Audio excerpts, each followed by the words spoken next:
Bienvenidos a este podcast realizado por servidora Mariana Elvira Chan, en el cual hablaremos de las políticas educativas.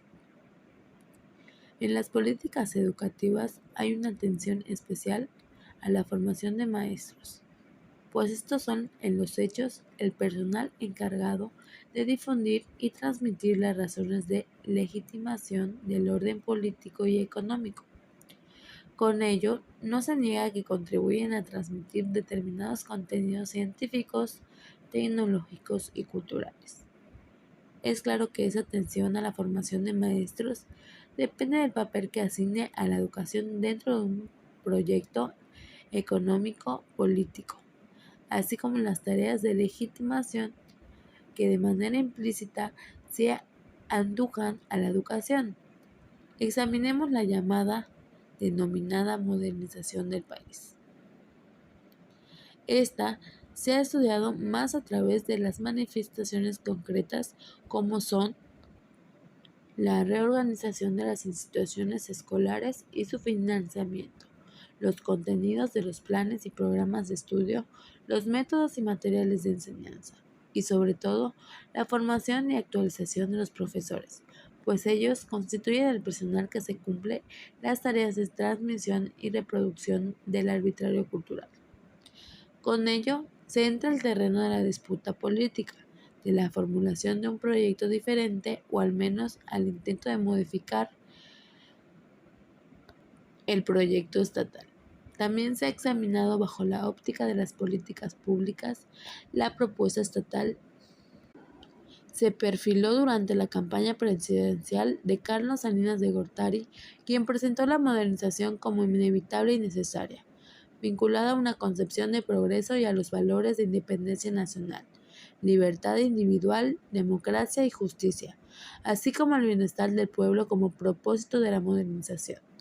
Salinas señalaría que para poder enfrentar los retos actuales, de acuerdo con los grandes objetivos enunciados, retos de la soberanía democrático, social, erradicación de la pobreza económico, he propuesto como tesis fundamental la inevitable y necesaria modernización del país. Inevitable frente al exterior porque de otra forma nos rezagaríamos del gran cambio mundial y pondríamos en riesgo nuestra viabilidad como nación. Innecesaria internamente porque no podemos superar los problemas. Profunda transformación de las estructuras económicas, sociales, políticas y culturales de toda la nación. También rechazó las falsas versiones de la modernidad que pretendían cegar nuestra concepción del progreso, imponer dogmas de supuesta ampliación universal y aquellas que al final de cuentas intentaban violar nuestra herencia histórica y nuestras normas y formas fundamentales de convivencia social. Es por eso que reafirmó que la independencia de la nación y la libertad de los individuos, nuestra vocación democrática y nuestra aspiración por la justicia son valores que al fortalecer nuestro ser mexicano dan fundamento al proyecto de modernización del país. El bienestar para el pueblo y la fortaleza de la nación son los propósitos de la modernización que juntos promoveremos para el bien de México.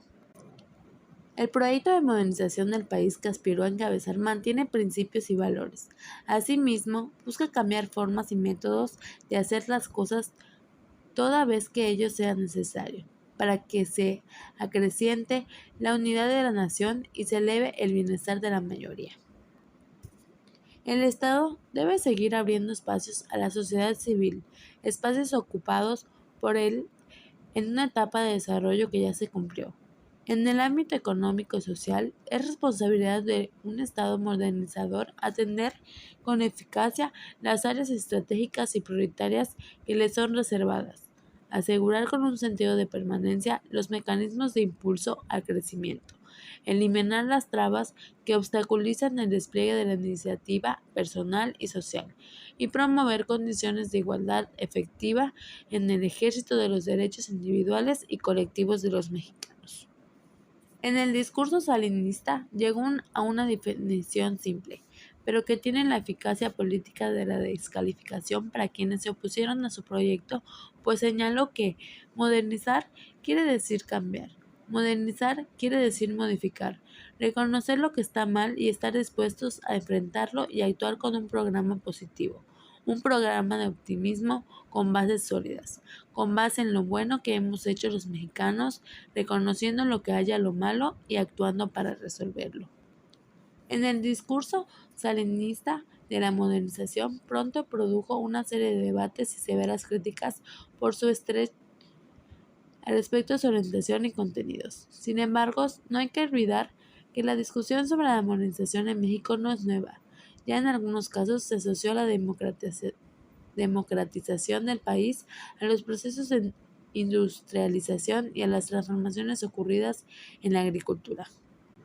En la educación, en especial la superior, los temas que se articulan al discurso de la modernización se discuten con anterioridad, centrándose en torno a las expectativas de crecimiento del sector educativo y contradictoriamente a los intentos de imponerle restricciones, los cuales se enlazaban con los problemas del financiamiento.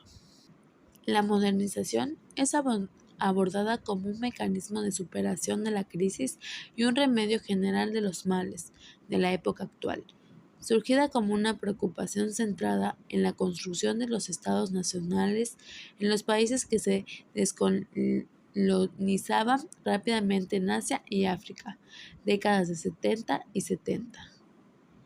La fuerte estancamientos y a una Europa y a los Estados Unidos donde se visualizó su origen.